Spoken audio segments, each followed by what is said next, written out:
Ya.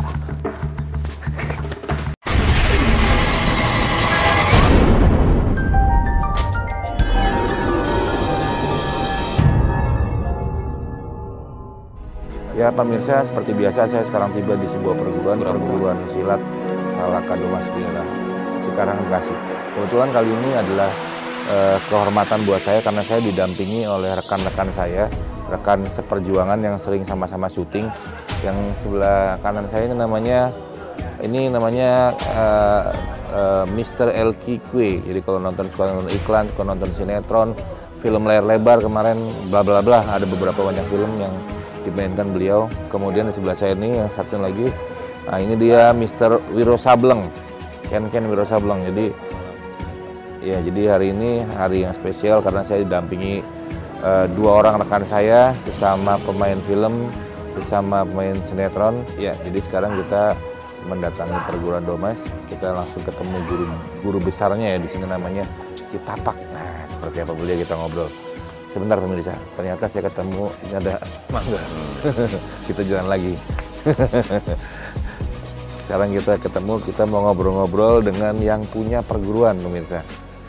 Namanya Citapak. Assalamualaikum. Waalaikumsalam warahmatullahi wabarakatuh. Ya, aduh senang hari ini saya bisa ketemu. Ini kenalin teman saya, ini Wiro Sableng. Kalau nonton Wiro Sableng nih, kebetulan sebelahnya juga ini pemain film, sama-sama main film. Kami datang bertiga ke sini pengen tahu, pengen lihat. Jadi dengar namanya silat di daerah sini ada namanya, belum tahu seperti apa permainannya. Oleh karena itu kami ke sini ingin menggali lebih jauh, ingin tahu, ingin dengar sejarahnya seperti apa sehingga sampai adanya perguruan seperti ini di sini. Perguruan Domas. Kita apa kabar nih sekarang? Alhamdulillah kabar baik. Iya, amin. Iya, jadi ini kita nih sekarang nih pengen tahu lebih jelas nih. Ini pertama mungkin yang saya mau tanya sejarah nih. Ya. Sejarahnya apa nih? Jadi pakai nama Domas, kalau lihat namanya kan sepertinya bukan bahasa Bekasi nih. Betul. Ada di Bekasi tapi bukan bahasa Bekasi. Bagaimana ceritanya tuh? Jadi bahasa Domas itu harfiah ya. Harfiah dari bahasa diri obah mandang ati sehat. Bahasa Sunda berarti ini? Iya, ini silat Pasundan. Oh, silat Pasundan. Dari Garut. Garut ya. Iya. Nah, mungkin mengenai sejarah itu sendiri, Domas Janur Sara Esa masuknya ke lingkupan Bekasi itu di tahun 91. 91 di Pondok Gede. Oh, Pondok Gede. Iya, Pondok Gede jadi Jati Sampurna. Iya. Alhamdulillah perkembangan Domas Janur Sara Esa ini di lingkupan Kabupaten Bekasi sendiri, alhamdulillah berkembang pesat. Iya. Kurang lebih udah ada berapa cabang sekarang? Sekarang itu kebetulan Domas Janur Sara Esa udah ada 7 DPD. 7 Dewan DPD. Pimpinan daerah kabupaten per kabupaten. Oh, per kabupaten ada 7 kabupaten. Iya. 7 kabupaten. Jadi kalau kita ngomong 7 kabupaten, ini pasti besar nih. Iya. Ini termasuknya apa nih? Ini masuknya ini pusat. Oh, pusat. Ini di Iya, pusat. di Bekasi pusat. Iya. Dan untuk Domas Janur Sara Esa ini sendiri sebetulnya masih punya pusat. Ada di Domas Pusat Bandung Cimahi. Oh. Jadi semua domas-domas yang ada di Nusantara itu, Ya. itu menginduknya ke Domas Pusat. Tapi untuk Domas Janur Sara Esa itu sendiri, kebetulan inilah pusat gitu. Oh. Iya. Iya. Jadi awalnya dari daerah Garut. Garut. Iya. Aliran Domas ini atau perguruan Domas ini ada 5 aliran yang dikuasai di Domas Janur Sara Esa ini. Dari aliran Cimande, terus dari Cikaret, Cikalong, Sabanar sama Sinalika. Ada juga tambahannya itu dari Sera. Tuh. Dan setiap gerakan-gerakan yang ada di Domas itu mengandung harfiah atau kaidah dari setiap geraknya itu. Jadi tidak asal gerak gitu. Ya saya lihat dari gerakan-gerakannya sempurna. Alirannya memang banyak ya. Ada yang apa namanya, memang di Indonesia ini banyak sekali aliran silat. Mana memang tetap menjadi di persaudaraan kita di IPSI, Kang ya. Betul. Alhamdulillah saya bisa berkenalan nih. Alhamdulillah. Abah Tapak, Tapak. iya. Iya, Abah Tapak ya. Gitu. Mas, ini dari perguruan Domas dimulai dari usia berapa kira-kira bisa masuk di perguruan? Pembelajaran di Domas Janur Saraesa itu bisa masuk antara umur 7 tahun. Dari kecil. Dari kecil. Tahun ya. Ya. Kalau ada anak umur lebih kecil mau bergabung, boleh. Boleh. Boleh ya. Dan alhamdulillah kita pernah juga menampilkan sesuatu yang istimewa di depan orang nomor 1 di Indonesia itu dengan umur 5 tahun setengah. Oh, 5 tahun setengah. Ya. Dan di sini itu kan secara khususnya ngomongin untuk keseragaman. Di sini tuh nggak ada yang namanya pungutan atau biaya yang masuk ke lingkungan Padepokan itu sendiri. Oh, iya. Luar biasa. Saya lihat di sini ada di belakang dari adik-adik ini ada lambang kuku dan kujang. Iya. Nah, itu melambangkan kalau di kujang itu kan dari Jawa Barat. Betul. Terus harimau itu dari Siliwangi. Siliwangi. Itu bisa dijelasin nggak sedikit? Insya Allah bisa. Jadi di sini ada lambang pertama dari kujang. Kita mengajarkan ke anak-anak itu harus belajarlah jujur. Iya, iya. Itu satu itu.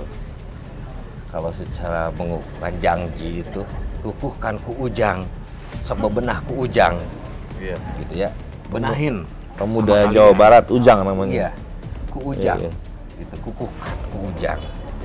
Itu harfiah dari segi pembelajaran. Tolonglah kalian belajar jujur dari segi apapun. Karena hanya dengan kejujuran kalian bisa maju, bisa hidup kalian. Gitu, dengan ketentraman itu sendiri. Dan ada apa semacam buku kitab. Kalau kata orang Sunda itu kalau ngaji itu lain tina daruang, tapi ngaji tina papada urang. Kalau secara kita baca dari lambang itu ada sejarah tersendiri. Gitu. Ini lambang bukan asli lambang Domas yang kita pakai. Justru lambang perjalanan. Iya, gitu. Iya, iya, iya. Luar biasa kan itu falsafahnya, luar biasa. Memang perguruan Domas ini mempunyai ciri khas yang berbeda, Ya. berbeda sekali. Ada apa namanya nilai yang lebih. Untuk putrinya nih, saya tertarik dengan pesilat putrinya nih. Apakah jurus-jurus yang diajarkan di Domas ini sama persis dengan yang putri? Dengan putri. Sama. Sama persis. Sama. Dan putrinya sanggup melakukan dari jurus-jurus ini. Insya Allah. Oke. Dari awal pembelajaran dari usia 7 tahun ya mungkin sampai dia meningkat dewasa. Apakah di perguruan Domas ini ada apa namanya Tingkatan akhir atau akhir. Penutupan? Kalau pengkajian nggak ada tingkatan. Dari awal masuk putih, itu putih paling awal. Berapa lama itu ya? Nah, itu 6 bulan pertama. 6 bulan. Awal. Nah, bila mana udah 6 bulan, semuanya merah sampai terakhir. Oh, jadi cuma 2 macam sabuk. Ya. Putih dan merah. Ya. Kalau seragamnya sendiri, makanya saya tadi bilang tuh ada yang hitam, ada yang rombongan merah. Nih bedanya di apa tuh? Berapa tahun mungkin? Nah, ini kalau untuk yang merah sebetulnya inilah senior. Oh. Yang udah nggak berlatih lagi, tapi menjadi pengurus. Oh. Nah, itu. Wah, luar biasa. Luar biasa. Bagus. Mereka apa namanya berlatihnya malam aja ya? Malam. Apa setiap malam atau mungkin Ada jadwal-jadwal tertentu. Ada jadwal-jadwal tertentu. Dan untuk sebetulnya penggeblengan untuk di Padepokan di sini di pusat itu adalah hanya orang-orang atau anak-anak tertentu yang dipilih. Iya, iya, iya. Jadi kalau lihat dari gerakannya ini sekarang ini ada berapa jurus semua dari awal? Ada berapa maksudnya tahap-tahapnya? tahap A, B, C itu udah berapa macam gitu? Awal tahapan putih itu sendiri 3 bulan. 3 bulan itu penguasaan jurus dasar. Jurus dasar ya. Iya. 1 jurus dasar, dan bila mana dari 6 bulan itu sendiri udah masuk ke tingkat merah, itu ada tahapan-tahapan tertentu, yaitu penguasaan dari segi gerak seni dulu. Gerak seni, prestasi, itu dimasukin. Baru jurus Prestasi dikeluarin. berarti ngomong-ngomong prestasi berarti sudah masuk ke IPSI berarti. Alhamdulillah. Ya, Alhamdulillah, kita udah masuk dan terdaftar di IPSI Kota Bekasi. ya. Adakah mungkin penanaman kepada mereka di mana wilayah yang memang khusus mendalami berkaitan dengan falsafah hidup, moral dan lain-lain? Ada yang seperti itu?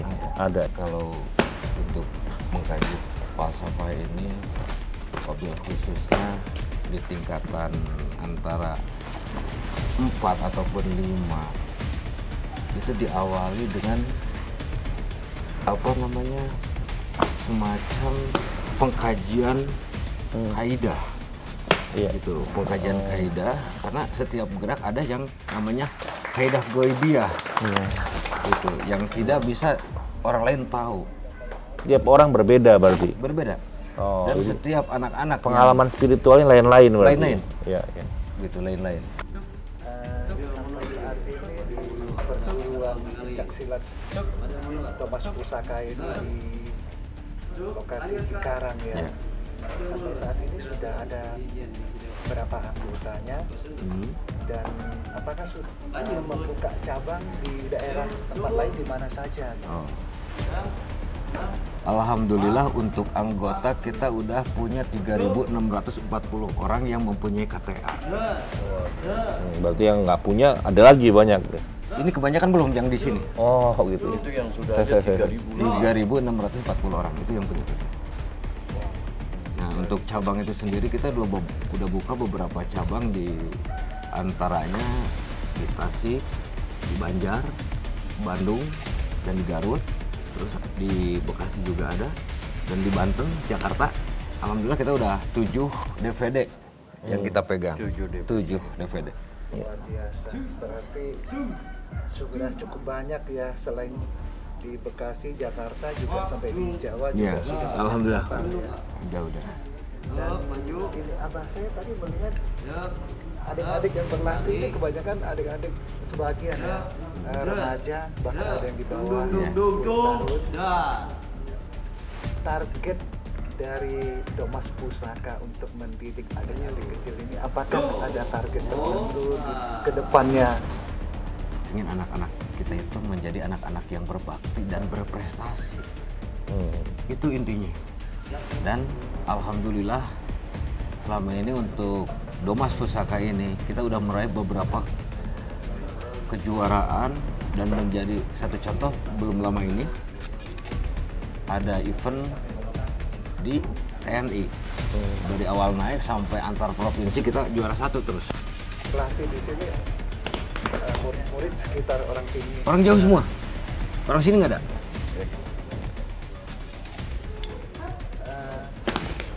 Ini yang berlatih di perguruan Thomas Pusaka ini apakah orang-orang sekitar sini saja atau ada dari luar daerah gitu abang? Kebanyakan luar daerah.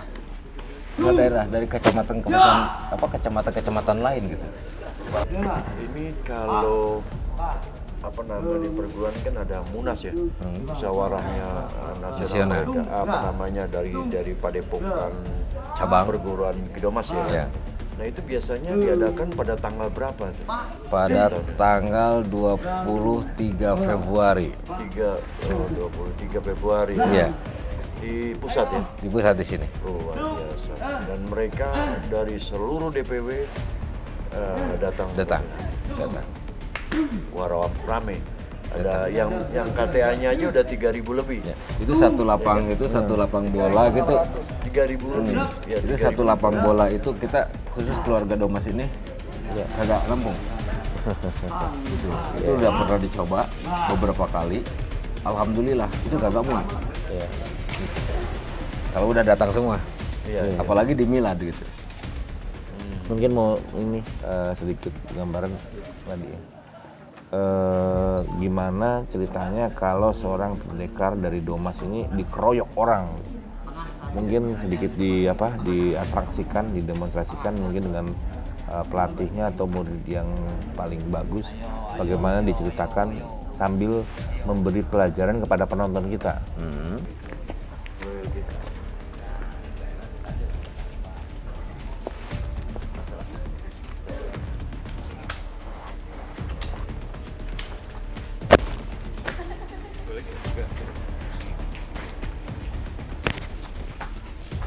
Tonjokan aja.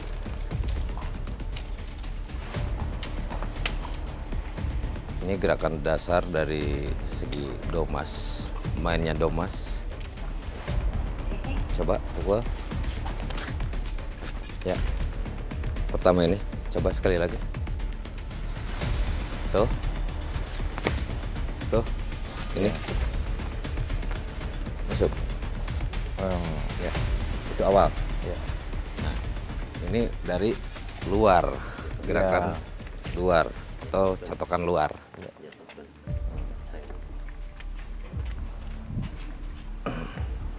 Coba.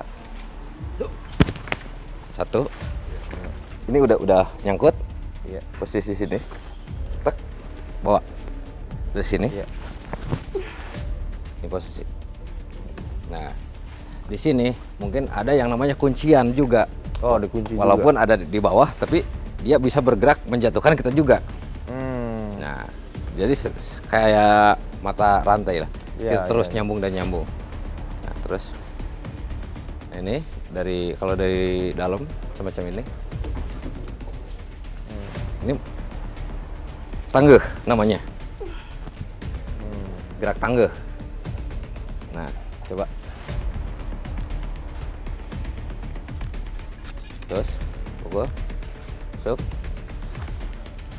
ke sini, tek, bawah sini, tetap. Ini semua hampir jatuhan larinya, itu tanpa terkecuali kita pakai gerakan disera, pukul, yuk. Ini sera, ini masuk. Jadi satu gerakan semua kena, gitu ya.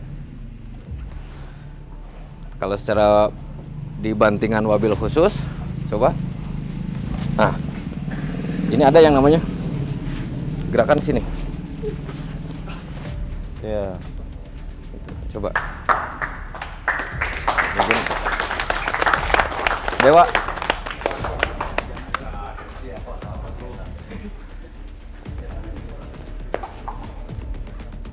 Makan yang cepat.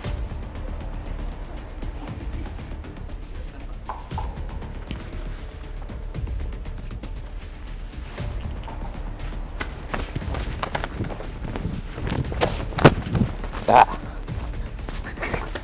itu dasar dari permainan itunya. Mantap. Cep.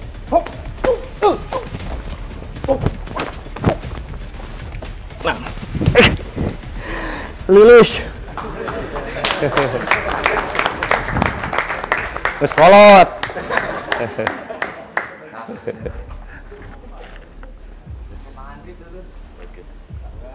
Nah, mungkin itu aja dulu, Bang. Iya. Ya udah, ya terima kasih.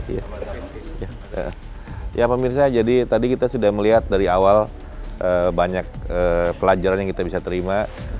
Ada dari mulai gerakan, kemudian informasi-informasi, pengetahuan baru tentang pencaksilat di Indonesia. Oleh karena itu tentu jangan pernah lupa bahwa menang tidak harus garang. Lembut bukan berarti takluk. Halo. Terima kasih semua yang sudah melihat dari tayangan tadi. Saya Ken Aswiro Sableng bersama Abah Tapak mengucapkan selamat malam. Terima kasih buat semuanya. Assalamualaikum warahmatullahi wabarakatuh.